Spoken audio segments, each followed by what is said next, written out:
Good evening and welcome to Tucker Carlson Tonight. We often accuse politicians of dishonesty on this show, but there are grades of it. Let's boil it down. Nothing the Democratic Party advocates for is more dishonest than gun control. Everything about that one specific issue is false. Most policy debates actually aren't like that, and we try to be honest about it on the show. No matter how passionate you are about a position that you have, you can still sort of see what the other side is talking about. You might, for example, deeply dislike taxes, but you can still acknowledge it is fair to charge people for the services they receive from the government. So the other side isn't crazy, they just arrived at a different number than you did. Or you can hate abortion, and we do, and you can still understand, if you're being totally honest about it, why a scared pregnant teenager might be tempted to have one. But gun control is not like that. Gun control is entirely fraudulent. The Democratic Party claims that guns cause violence. That's the core claim, and it is a lie. It is provably untrue. The places in this country that have the most guns and the loosest controls on those guns also have the least gun violence, the fewest killings. That's the bottom line. You could look it up. It's publicly available to anyone. Anyone who tries to restrict your legally owned firearms is not trying to make America safer. The point is to disarm you, to strip you of your autonomy, your power, your right of self-defense. Gun control is not about guns. Gun control is about who controls America.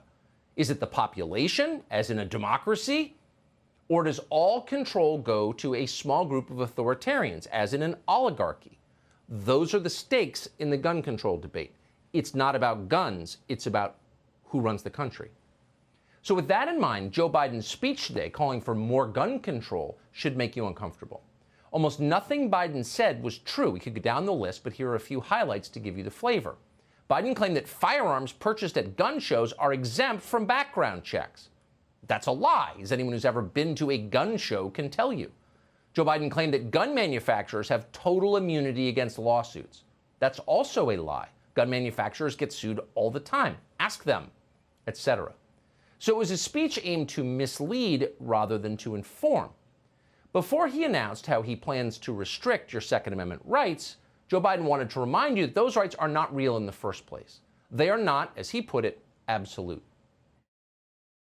Nothing I'm about to recommend in any way impinges on the Second Amendment.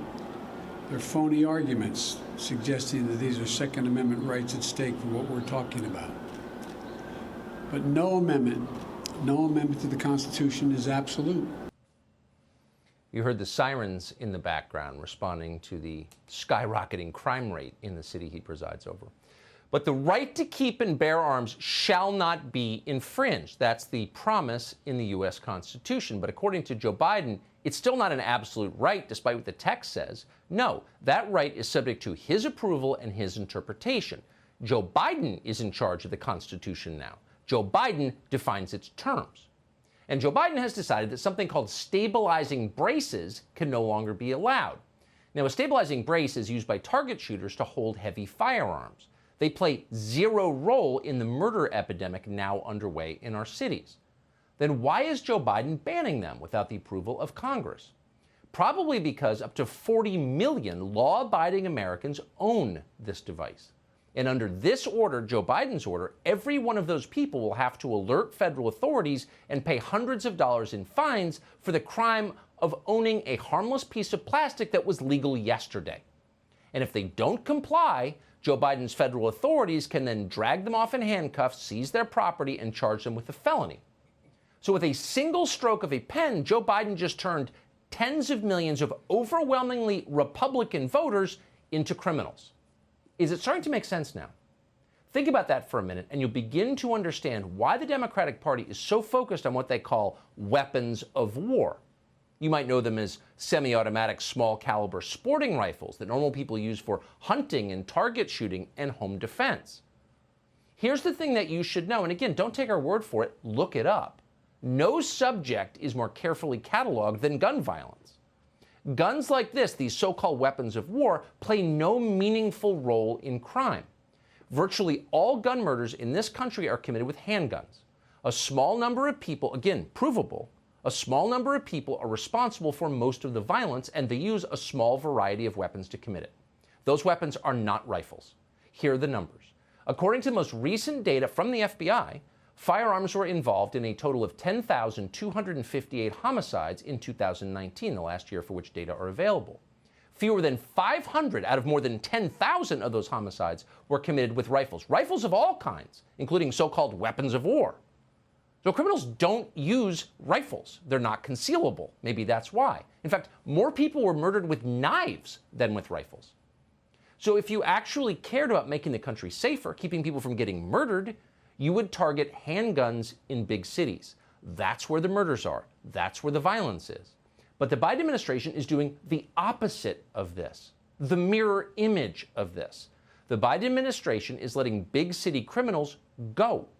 People who use guns for violence are walking out of jail. And instead, the Biden administration is using, and you saw it today, the full force of government to disarm peaceful voters in zip codes that voted for Donald Trump. It is that simple. Today, Biden announced that he wants to ban what he calls assault weapons. He's speaking about the AR-15, which is the single most popular sporting rifle in America. So the question is, if we banned so-called assault weapons, would the country become safer? That's the only question that matters. And we don't need to guess about the answer because we've tried this before. Under Bill Clinton, for 10 full years, we banned assault rifles. And then by law, the Department of Justice studied the effects. So we know the effect. And you, again, can look it up if you want. It didn't work. In fact, once that ban expired in 2004, gun homicides fell in almost every major city. So policies like this one are unhinged from reality, to put it gently. So to enforce them, Joe Biden has nominated a man who is unhinged from reality. His name is David Chipman, and he will now run the Bureau of Alcohol, Tobacco, and Firearms, an agency that Joe Biden referred to today as the AFT. Today, I'm proud to nominate David Chipman to serve as the director of the AFT. David knows the AFT well. David knows AFT well. Hilarious. If you're Joe Biden, everything is a teachers' union. The AFT is a teachers' union. So who is David Chipman? Well, he's a conspiracy nut, for one thing. In a recent internet post on Reddit, he claimed that the Branch Davidians shot down helicopters during the Waco siege in 1993. No, they didn't. No one aboard a federal helicopter was shot or injured that day. The helicopters didn't crash. That is a bizarre claim to make from someone who is directly involved in the case, as David Chipman was. But it's worse than that. In 1993, the ATF killed dozens of innocent children and at least one pregnant woman for no obvious reason. It's one of the worst things that federal agents have ever done in this country. So if you're taking over the ATF, maybe you could apologize for that. But no. David Chipman lied about it and then attacked the dead. It was like blaming the Japanese for their own internment or attacking the victims of the Tuskegee experiment for getting syphilis. It was not evidence of a generous spirit. It was evidence of a zealot. This is the man Joe Biden just nominated to lead ATF. But it gets worse than that. In a Reddit post, David Chipman suggested that people who fail background checks should be arrested on the spot. Quote, "While at ATF, I conducted studies involving people who failed background checks to determine how many later committed crimes with a gun. Many did. This is a perfect opportunity to arrest people before committing crimes rather than responding after the fact." Arrest people before they commit crimes. That is a brand new concept in American law, though the Chinese are highly familiar with it. But the suggestion does raise a point of pressing interest to the Biden family. Joe Biden just appointed a guy who thinks people who lie on federal firearms background checks should go to prison. Oh, well, do you know any? Hunter Biden purchased a handgun illegally. He lied on a federal background check. That's not speculation. He did. We've seen the form. So the question is, will David Chipman arrest the president's son? And if he doesn't arrest the president's son, the question is, how exactly are you obligated to follow these rules? That's a serious question. Can you live in a country where the rules don't apply to the president's son, but you could go to jail for violating them? How can you participate in a system like that? Again, sincere question. They should explain. We should note that David Chipman has said a lot of other things on the internet that he doesn't want you to see. He's locked his Twitter account so that nobody can read it. But the Daily Wire found an archived version of his Twitter page and compared it to his current page. They found that David Chipman deleted at least 1,000 tweets in recent days. And we can only speculate about what he said in those posts. We do know that what he said publicly tells us all we need to know about how he got this job. In October 2018, for example, David Chipman told The Hill that AR-15 should be treated, quote, just like machine guns. Well, machine guns are banned in this country. He believes AR-15s, the single most popular rifle in America, should be banned. Chipman made that remark in his capacity as a policy advisor for an anti-gun group, one of the many funded by Michael Bloomberg. In 2012, he suggested on MSNBC that the Secret Service shouldn't carry firearms. And last year, David Chipman openly mocked the millions of Americans who are buying firearms to protect their families from the crime wave that David Chipman's party has unleashed on the country. They might think that they're diehard, ready to go, but unfortunately, they're more like Tiger King, and they're putting themselves and their families in danger. And so what I would suggest is for those people who were first-time gun owners, if they did go out and buy a gun, I would secure that gun locked and unloaded and hide it behind the cans of tuna and beef jerky that you've stored in a cabinet, and only bring that out if the zombies start to appear. And I don't think they are. It's hard to imagine a flippant remark that's more infuriating than that one. If you bought a gun to protect your family, your business, your home during the riots that these people unleashed on the country, a conspiracy nut running the ATF calls you crazy.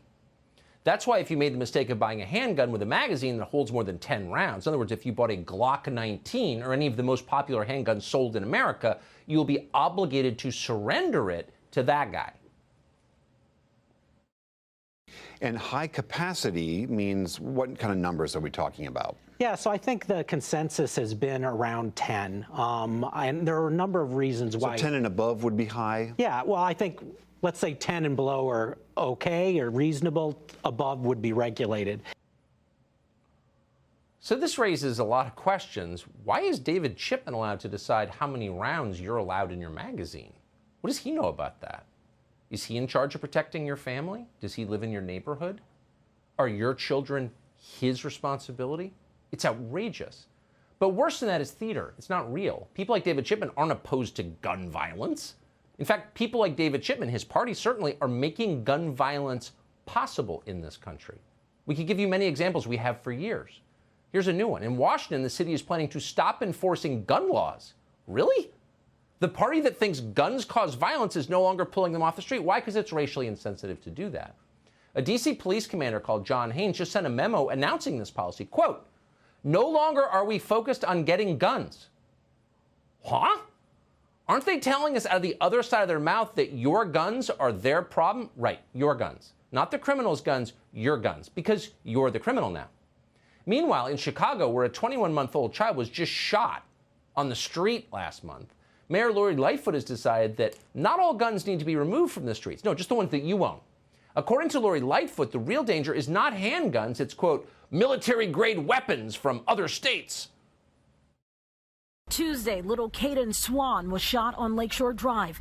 18 others were shot. 5 of them died. Wednesday, Mayor Lori Lightfoot said part of the crime issue is gun control. If you can go over the border in Indiana and literally buy military-grade weapons at any quantity. CPD numbers show that crime is up. Around this time last year, there were 521 people shot. Now that number is 743. This is one of those topics that's hard to do on TV, because in about an hour, you can learn more about this topic, actual facts about this topic, that every single person making the policy, everything they say is untrue and provably so. There's no issue on which they lie more than this one, which tells you a lot. Lori Lightfoot's statement, the one you just saw, is a shocking lie. And Chicago's own data prove it. Most violent crimes in Illinois were committed with guns purchased in the state. According to Chicago police, from 2018 to 2019, authorities encountered a grand total of how many people armed with military-grade rifles or all rifles? 4. 4 people in the whole city in a year with rifles. That's it. And that's what Lori Lightfoot is focused on. In that same period, they encountered 44 people armed with revolvers. They encountered 15 people armed with chemical weapons, whatever that is. And there were 32 people wielding their feet in a violent manner. And the rest, of course, were semi-automatic handguns. That's what all the murders are committed with. And everyone knows it. Rifles are not a real threat in Chicago, and they haven't been for a long time, if ever.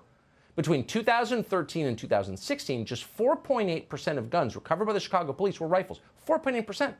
The most recent murder report from Chicago is from all the way back in 2011. They're a little slow in the numbers there. But according to that report, just one rifle was used in a homicide in the city of Chicago. One. And that's what they want to take away. Why? Because you own it, not the criminals. In the decade that followed, a George Soros-funded DA called Kim Foxx took over in Chicago. And during her tenure, prosecutors started dropping cases for serious gun crimes, not accidentally, but as a matter of policy. They intentionally dropped gun crimes: aggravated battery with a firearm, unlawful use of a weapon, reckless discharge of a firearm, aggravated discharge, serious crimes involving guns. They dropped the charges. They're not worried about gun crime. They're worried about you protecting yourself. And not just in Chicago, across the country. Criminals who commit violence with guns are going free. Murder rates are hitting record levels. Meanwhile, you haven't hurt anyone. You haven't done anything wrong. But suddenly, Hunter Biden has a fat book contract from Simon & Schuster, and you're a felon for trying to defend your home. You can see what's going on here. Again, they're not trying to control guns. They're trying to control you.